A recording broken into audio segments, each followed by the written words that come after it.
Bem-vindos ao Pode Crer na Bíblia. Que bom ter vocês aqui com a gente. Olá a todos! Hoje a gente vai fundo na lição 9 do Guia na Mira da Verdade. Um tema, que mexe com muita gente. Aqueles textos bíblicos sobre o inferno que parecem bem difíceis, né? Com certeza. Tem aquela imagem popular, às vezes até baseada em livros como o da Mary Baxter, né? A Divina Revelação do Inferno, falando de almas em decomposição, vermes, um tormento sem fim. Exato.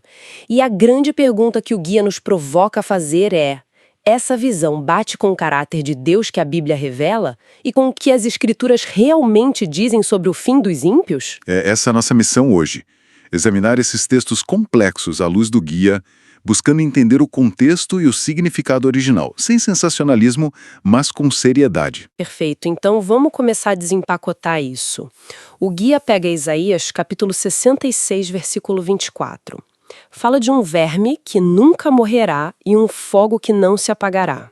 Mas olha que interessante, o texto fala especificamente em cadáveres. O que o guia diz sobre isso? Então, essa palavra cadáveres é o ponto-chave aqui, segundo o guia.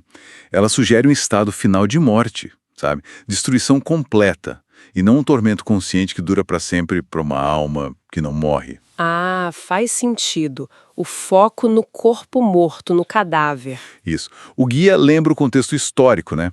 O juízo sobre inimigos de Deus, como o exército assírio. E cita comentários como o da Bíblia de Estudo Andrews ou do teólogo Edward Fudge.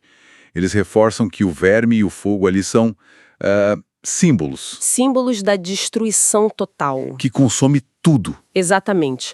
Consomem até que não reste nada. É uma imagem de finalidade, de fim da linha mesmo. Entendi. Mas aí vem Daniel, capítulo 12, versículo 2, fala que alguns vão despertar para vergonha e horror eterno. Esse horror eterno não soa como sofrimento sem fim? Como o guia aborda isso? Boa pergunta. O guia vai na palavra hebraica original, deraon. E citando estudiosas como André Lacoque, o Samuel Bakiosh, ele argumenta que esse deraon, esse horror, se refere mais à repulsa, sabe? A repugnância que os justos sentirão ao ver os corpos, os cadáveres, dos ímpios em decomposição. Então o horror seria para quem vê, não necessariamente para quem está sendo destruído. Exatamente. Não seria uma experiência de dor eterna para os ímpios em si. E o versículo seguinte, Daniel 12, versículo 3, reforça isso. Diz que só os justos vão brilhar eternamente. O guia também conecta isso com outros textos, como o Salmo 37, versículo 20, os ímpios em fumaça se desfarão. E Malaquias 4, versículos 1 e 3, falando que eles serão cinza debaixo das plantas dos vossos pés. São imagens fortes de destruição completa mesmo. Mas e Jesus? Ele usou a palavra geena, né? Em Mateus 5, versículo 22, Marcos 9, versículos 43 a 46.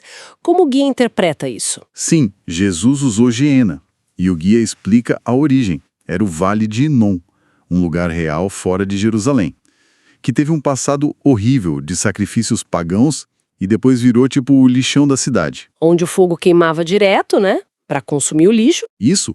Por isso virou um símbolo forte do juízo final, pelo fogo. Mas o ponto crucial que o guia destaca está lá em Mateus capítulo 10, versículo 28. Jesus diz para a gente temer aquele que pode fazer perecer na geena tanto a alma como o corpo. Alma e corpo. Então a pessoa inteira é destruída. Exatamente. É o ser humano completo que perece, que é aniquilado. Não uma alma imortal que fica sofrendo. O verme e o fogo, de novo, simbolizam essa destruição total, final. Então, seguindo essa linha do guia, esse inferno, o lago de fogo, ele ainda não existe? Não está aceso? Pela leitura que o guia faz de Apocalipse 20, não. Há uma sequência clara de eventos. Primeiro, a volta de Jesus, lá em Apocalipse 19. Depois, o milênio, que está em Apocalipse 20. Aí sim, depois do milênio, tem a segunda ressurreição, a dos ímpios, o juízo final, e só então o lago de fogo é aceso. Para esse castigo final, que seria a aniquilação, a segunda morte. Isso, Apocalipse 20, versículos 7 a 15, descreve isso. E só depois vem a nova terra, em Apocalipse 21 e 22.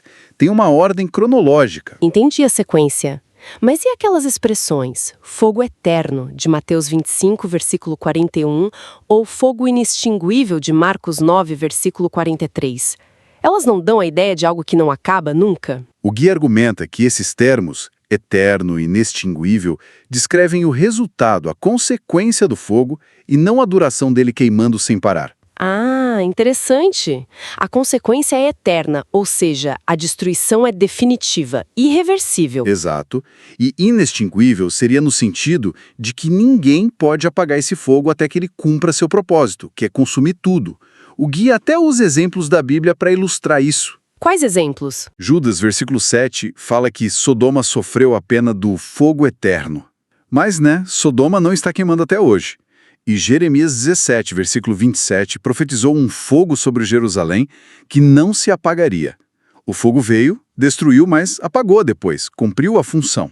Essa distinção entre a duração do fogo e a duração do resultado é bem importante.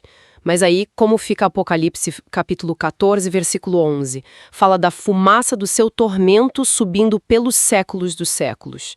E o capítulo 20, versículo 10, diz que alguns serão atormentados de dia e de noite pelos séculos dos séculos. Isso parece muito com duração infinita. Parece mesmo, é uma linguagem forte.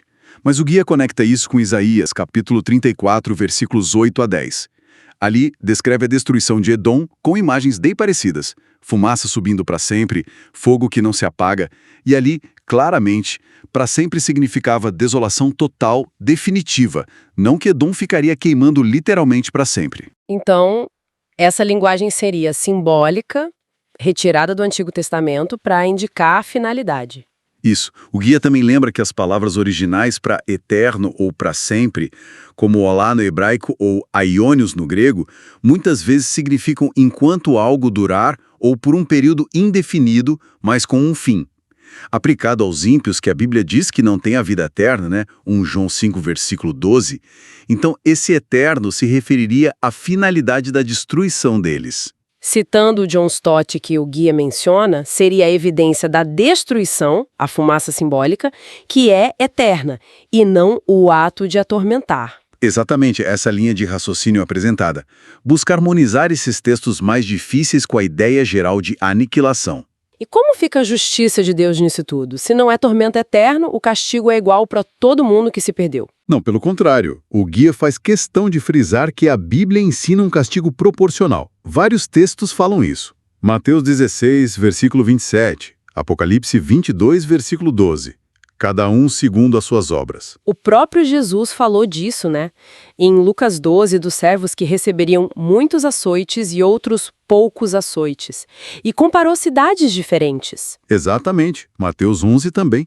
Então, a ideia de um tormento eterno, com a mesma intensidade e duração infinita para todos, independente do que fizeram. Isso, segundo o guia, não se encaixa nesse princípio bíblico da justiça proporcional de Deus. Certo. Então, para a gente resumir a visão que o guia Na Mira da Verdade apresenta, o inferno da Bíblia, seja a Geena ou o Lago de Fogo, seria o lugar da destruição final, completa e irreversível, um castigo proporcional aos atos de cada um, que culmina na aniquilação, não num sofrimento consciente sem fim. E essa visão, argumenta o guia, se alinha melhor com o caráter de Deus, que é amor, mas também é justiça. E permite que a promessa de Apocalipse 21, versículo 4, se cumpra de verdade, um universo onde não vai ter mais morte, nem pranto, nem dor. A eterna destruição de 2 Tessalonicenses 1 seria esse banimento final da presença de Deus, resultando na inexistência. Fica aí uma reflexão importante que o material propõe, Como essa compreensão do castigo final, aniquilação, em vez de tormento eterno, afeta a nossa imagem de Deus? E a nossa motivação para compartilhar a mensagem de salvação? Uma reflexão muito válida. Com certeza. Pessoal, se essa análise da lição 9 do Na Mira da Verdade ajudou a clarear as coisas ou trouxe novas perspectivas, não esquece. Curte o vídeo, compartilha com seus amigos, com a família e, o mais importante, se inscreve aqui no canal Pode Crer na Bíblia. E olha, para quem quiser estudar isso mais a fundo, o guia completo, Na Mira da Verdade, está disponível para baixar de graça. O link está aqui na descrição, é só clicar. E já fica o convite para o nosso próximo encontro. Vamos explorar a lição 10, textos difíceis sobre a volta de Jesus. E aí vai um spoiler. Será que a volta dele vai ser secreta? Tipo um arrebatamento invisível? Ou vai ser um evento que todo olho verá? O que a Bíblia diz? Não percam. Continuem firmes na jornada da fé, buscando sempre a verdade na palavra de Deus. É isso aí. Até a próxima, pessoal. Até lá!